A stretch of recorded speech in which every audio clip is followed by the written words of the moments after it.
من لا نبی بعد اما بعد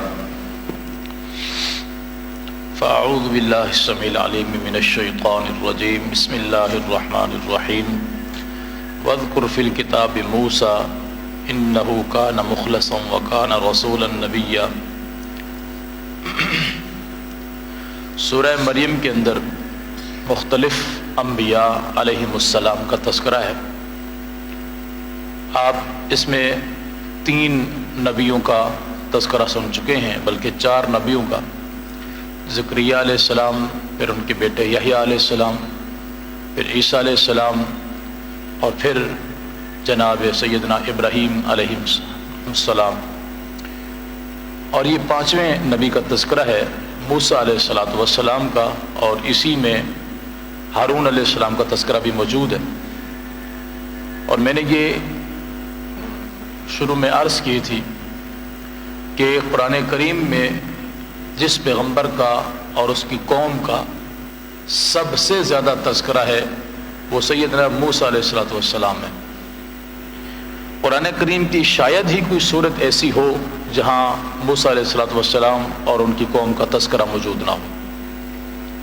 اللہ فرماتے ہیں کہ اے نبی صلی اللہ علیہ وسلم، آپ لوگوں کو ہماری کتاب میں سے موسیٰ علیہ السلام کا تذکرہ سنائیے۔ بے شک وہ مخلص رسول تھے، رسول بھی تھے اور نبی بھی تھے، اور ان کو ہم نے طور کی دائیں جانب سے آواز دی اور اسے اپنے قریب کر دیا، اس سے کچھ باتیں کی۔ باتیں کرنے کے بعد وہ باتیں کیا تھی وہ پورا تذکرہ سورہ قصص کے اندر بھی آئے گا اور بھی کئی مقامات پر آئے گا۔ وہ تذکرہ کچھ یوں ہے، مختصر میں یہاں عرض کر دیتا ہوں۔ موسیٰ علیہ السلام فرعون کے زمانے میں پیدا ہوئے، اور فرعون کی یہ حالت تھی کہ اس کو ایک نجومی نے بتایا تھا کہ عنقریب تمہاری سرزمین میں ایک ایسا بچہ پیدا ہونے والا ہے جو تمہاری بادشاہت کو للکارے گا، تمہارے مقام و مرتبے کو خاک میں ملا دے گا۔ تو اس نے کہا حل یہ ہے کہ کسی بھی بچے کو پیدا ہوتے ہی قتل کر دیا جائے، کسی بچے کو زندہ نہ چھوڑا جائے۔ جہاں بھی تم دیکھو بچہ پیدا ہو رہا ہے، بس حکم دے دو کہ اسے قتل کر دیا جائے۔ چنانچہ اس نے ایسا ہی کیا، حکم جاری کر دیا کہ میری سرزمین میں کسی کے گھر میں کوئی بچہ پیدا نہ ہونے لگے، اور یہ بھی بتایا کہ ہوگا تمہاری مخالف قوم سے، تمہاری اپنی قوم سے نہیں ہوگا۔ تو وہ اپنی قوم کے بچوں کو چھوڑ کے موسیٰ علیہ السلام کی قوم میں جو بھی بچہ پیدا ہوتا وہ ذبح کر دیتا، اور یہ ایک بہت بڑی آزمائش تھی لوگوں کے لیے۔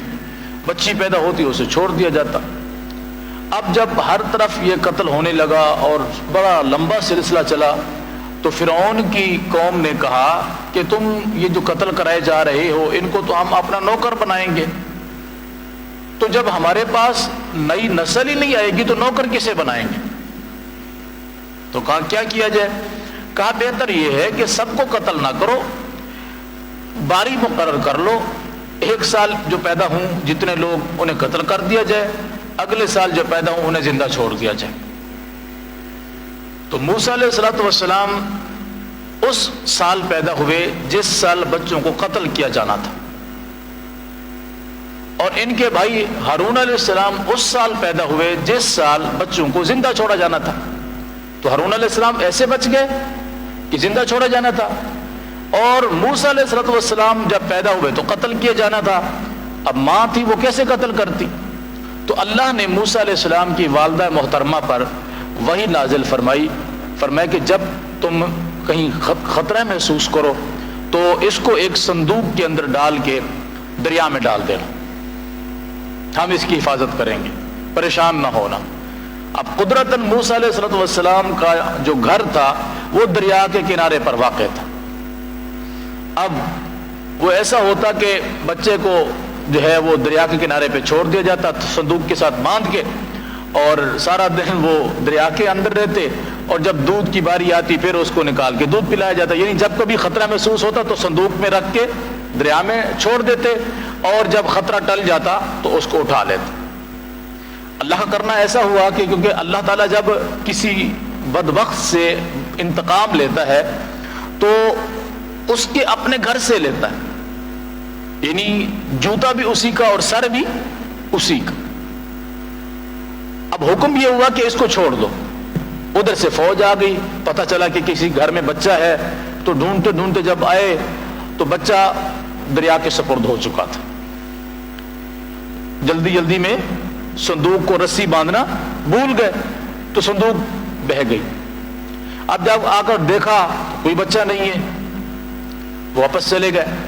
اب موسیٰ علیہ السلام کی جو بہن تھی ان کو ان کی والدہ نے کہا کہ تم ساتھ ساتھ چلو, دیکھو یہ صندوق جاتی کہاں پر ہے, اگر کہیں خطرہ ٹل جائے تو نکال کے لے آنا. اب وہ صندوق چلتے چلتے چلتے فرعون کے محل کے سامنے پہنچی. لوگ وہاں کھڑے ہوئے تھے, دیکھا تو ایک صندوق تیرتی ہوئی آ رہی ہے. اس کو پکڑا کہ ممکن ہے اس میں کچھ ہو, کھولا تو اس کے اندر خوبصورت بچہ. وہ اس کو لے گئے فرعون کے دربار میں کہ جناب یہ دیکھیے یہ تو بچہ ہے, اب کس کا ہے, کہاں سے آیا, کوئی پتہ نہیں ہے. تو فرعون نے کہا کسی نے مجھ سے چالاکی کی ہے, اس سال بچوں کو قتل کرنا تھا تو کسی نے مجھ سے چالاکی کر لی ہے, قتل کر دو اس کو. تو فرعون کی بیوی نے کہا اس کو قتل نہ کرو, ہم لوگ ویسے بے اولاد ہیں تو اس کو ہم اپنا بیٹا بنا لیں گے. تو اس نے کہا نہیں مجھے خطرہ محسوس ہو رہا ہے. تو کہا بچے سے کیا خطرہ, تم بھی مطلب پاگل ہو گئے ہو کہ جو تمہیں کہتا ہے ایسے کر دو تم کرنا شروع کر دیتے ہو, چھوڑ دو اس کو. اب وہ بیوی کی محبت میں آ کر اس نے چھوڑ دیا. بچہ بڑا ہونے لگا, بڑا ہوتے ہوتے ہوتے الحمدللہ جوانی کو پہنچے. اب بچپن ہی میں اس نے آزمانا چاہا کہ دیکھتے ہیں یہ بچہ آگے چل کے کیا ہوتا ہے. تو ایک سائڈ پہ انگارہ رکھ دیا, ایک سائڈ پہ کچھ اور چیز رکھ دی. تو کہا دیکھتے ہیں اگر یہ سمجھدار ہوگا تو انگارے کی طرف نہیں جائے گا, سمجھدار نہیں ہوگا تو انگارے کی طرف چلا جائے گا. اب موسیٰ علیہ السلام نے چمکتی ہوئی چیز کو دیکھا تو اس کو اٹھا لیا, اور یہ اللہ کی قدرت تھی.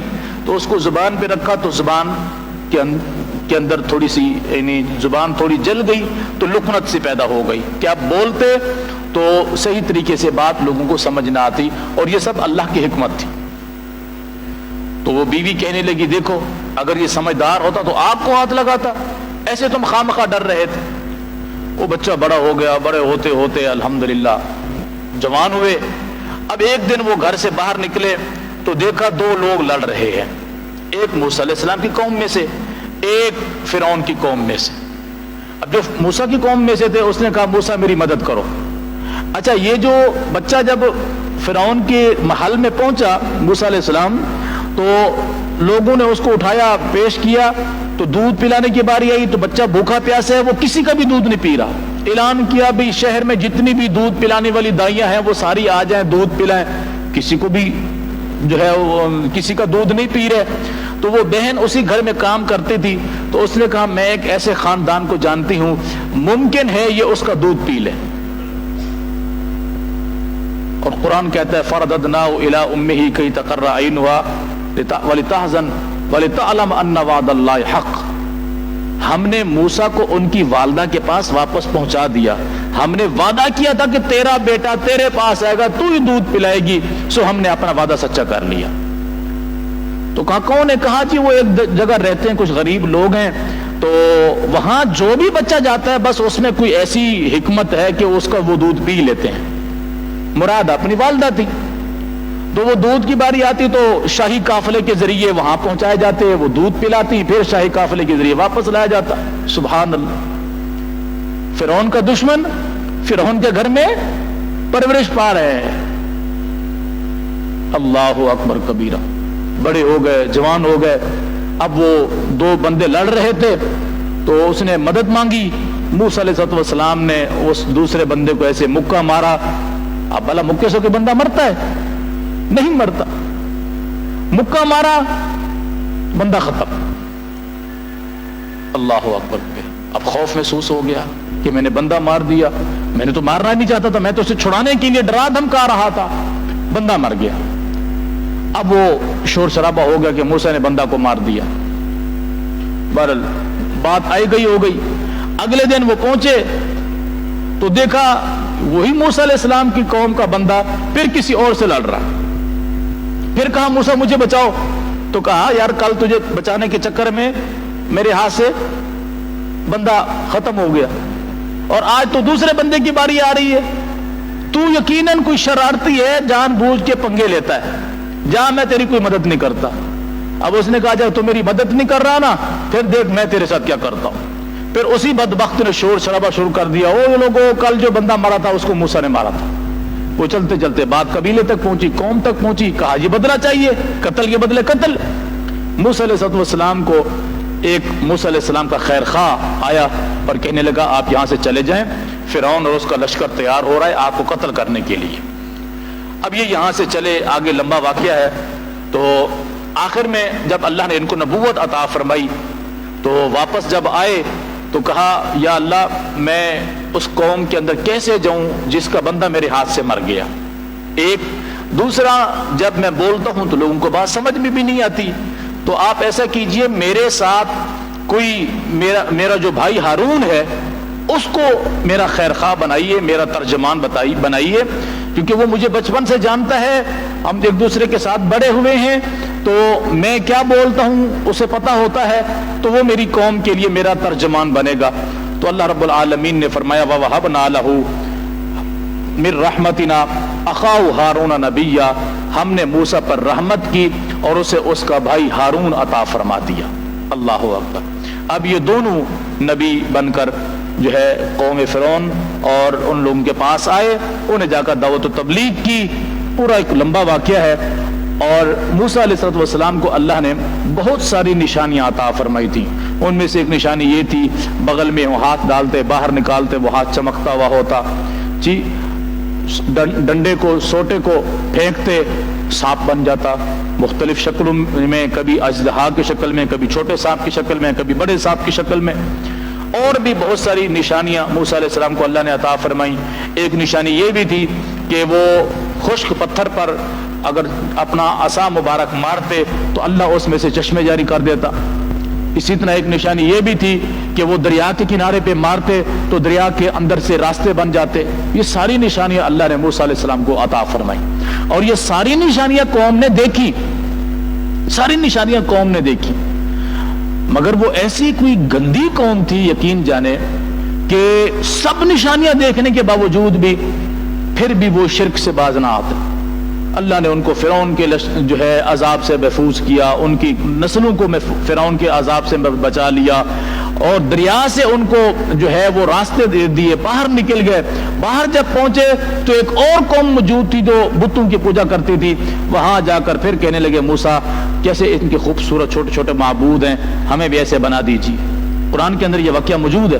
موسیٰ علیہ السلام نے کہا تم بڑی عجیب قوم ہو, اللہ نے تمہیں فرعون کے عذاب سے بچایا, اس کے قوم کے ظلم و ستم سے بچایا, تمہیں دریا کے اندر غرق ہونے سے بچایا, تمہیں اللہ کا شکر ادا کرنا چاہیے, تم پھر بھی اپنی جو ہے نا وہ حرکتوں سے باز نہیں آ رہے ہو. تو یہاں اللہ نے فرمایا انہ کان مخلصا, بڑے مخلص رسول تھے, مخلص. اچھا ہر نبی مخلص ہوتا ہے, اس میں کوئی شک نہیں.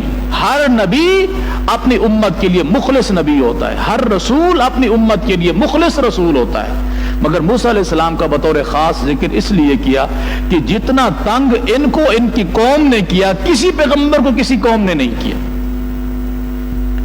جتنا تنگ بنی اسرائیل نے موسیٰ علیہ السلام کو کیا, اور اتنی نعمتیں ملی بنی اسرائیل کو کہ نبی علیہ السلام فرماتے ہیں جتنی نعمتیں اللہ نے بنی اسرائیل کو عطا فرمائیں اگر ان میں سے کوئی ایک نعمت بھی تمہیں مل جاتی تمہارے لیے کافی ہو جاتی.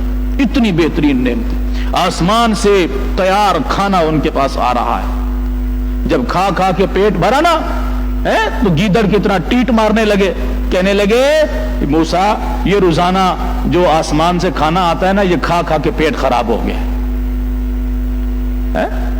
مفت کی جب ملنے لگے تو ہضم نہیں ہوتی نا, کیا خیال. اللہ کی طرف سے انعام تھا, تیتر بٹیر مختلف پرندے بھونے ہوئے صبح کو اٹھتے ان کے پاس موجود ہوتے, شام کو دیکھتے ان کے پاس کھانا ان کے گھروں میں موجود ہوتا, یعنی دسترخوان پہ کھانا ان کے لیے خود بخود سجا دیا جاتا. اب کام کاج کرنے کی ضرورت نہیں تھی، مفت میں کھانا مل رہا ہے، میٹھے کے طور پہ بھی اللہ رب العالمین جو ہے وہ کچھ نازل فرما دیتا، وہ کھا لیتے، نمکین بھی مل رہا ہے، میٹھا بھی مل رہا ہے، اب کام کاج بھی کچھ نہیں کرنا پڑتا، بیماری تو پڑے گی نا۔ کہنے لگے یار دیکھ یہ کھا کھا کے نا ہماری حالت بری ہو گئی ہے، تو اللہ سے دعا کر کے وہ ہمیں پچھلی حالت میں لے جائے۔ پچھلی حالت میں کیا کہ جیسے ہمارے آباء و اجداد کھیتی باڑی کرتے تھے، محنت مزدوری کرتے تھے، اپنے ہاتھوں سے کماتے تھے، اپنے ہاتھوں سے کھاتے تھے، ہمیں وہ چاہیے، یہ روزانہ کا کھانا ہمارے بارے میں نہیں آتا۔ سبحان اللہ۔ اور میں کہتا ہوں ہمارے دودھ گوٹھ والوں کو کھانا روزانہ کا ملنا شروع ہو جائے، جیسا کہ آپ کراچی کے اندر دیکھتے ہیں نا سیلانی والے دسترخوان لگاتے ہیں، تو دنیا جہان کے مفت خورے وہاں کھانا کھا رہے ہوتے، چلو مستحق تو کھائیں، سمجھ میں آتی ہے، مزدور طبقہ ہے، محنت مزدوری کرتا ہے، اتنا ان کے پاس نہیں ہوتا کہ وہ بیچارے اپنے گھر کا گزارا چلا سکیں، تو کیا کرتے ہیں مجبوراً وہاں سے کھانا کھا لیتے ہیں تاکہ کم از کم 2 بندوں کا کھانا تو بچ جائے گا نا۔ دنیا جہان کے مفت خورے، بنگی، چرسی، افیمی، پرفیومی، سارے بدبخت وہاں کھانا کھا رہے ہوتے ہیں۔ جب ان کو مفت میں کھانا ملے گا تو کام دھندا ان کا باپ کرے گا؟ نہیں کرے گا نا کوئی کام دھندا، ان کو مفت میں مل رہا ہے۔ یہی بیماری ان کو تھی کہ مفت میں کھانا مل رہا تھا تو کام دھندا تھا نہیں، تو بیٹھے بیٹھے ٹیٹ مارنے لگے، کہنے لگے جی اللہ سے کہیے مما تنبت الارض من بقلها وقصائها وفومها وعدسها وبصلها، اللہ سے کہیے زمین میں سے پیاز، گندم، لہسن، دال، ساگ، ککڑی یہ ہمارے لیے پیدا فرمائے۔ سبحان اللہ۔ موسیٰ علیہ السلام کہنے لگے اتستبدلون الذی هو ادنی بالذی هو خیر، بدبختو اللہ تمہیں عمدہ چیزیں عطا فرما رہا ہے، تمہیں ہضم نہیں ہو رہی، اس کے متبادل تم محنت مزدوری سے ہلکی چیزیں لینا چاہتے ہو، اللہ کی بھیجی ہوئی چیزیں چھوڑ کر۔ کہنے لگے جی بس جو بھی سمجھو، اب معاملہ حد سے باہر ہے، ہم یہ نہیں کھائیں گے۔ تو اللہ نے آسمان سے کھانا بند کر دیا، زمین سے ان کو ملنے لگا۔ اب یہ کھا کھا کر پھر کہتے ہیں وہ پیٹ میں مروڑ اٹھتا نا، کہتے ہیں یار موسیٰ اب کبھی اگر ایسا ہو جائے نا کہ اس کام دھندے سے مصیبت جان چھوٹ جائے تو پھر سے آسمان سے کھانا آ سکتا ہے؟ اللہ اکبر۔ فرمایا نہیں اب نہیں آ سکتا، تم نے اللہ کی نعمتوں کو ٹھکرایا ہے، جھٹلایا ہے اللہ کی نعمتوں کو۔ آج ہماری قوم میں کی بھی یہی حالت ہے نا، پانی جب وافر مقدار میں آتا ہے تو ہمارا ٹینک بھر گیا تو ہم گٹر دھونا شروع کر دیتے ہیں، فرش دھونا شروع کر دیتے ہیں، گلی دھونا شروع کر دیتے ہیں، باہر بہا دیتے ہیں، ایسے ہے کہ نہیں؟ اور اس وقت ہم بوند بوند کو ترس رہے ہیں۔ کیوں ترس رہے ہیں؟ کہ اللہ کی نعمتوں کو ہم نے ضائع کیا۔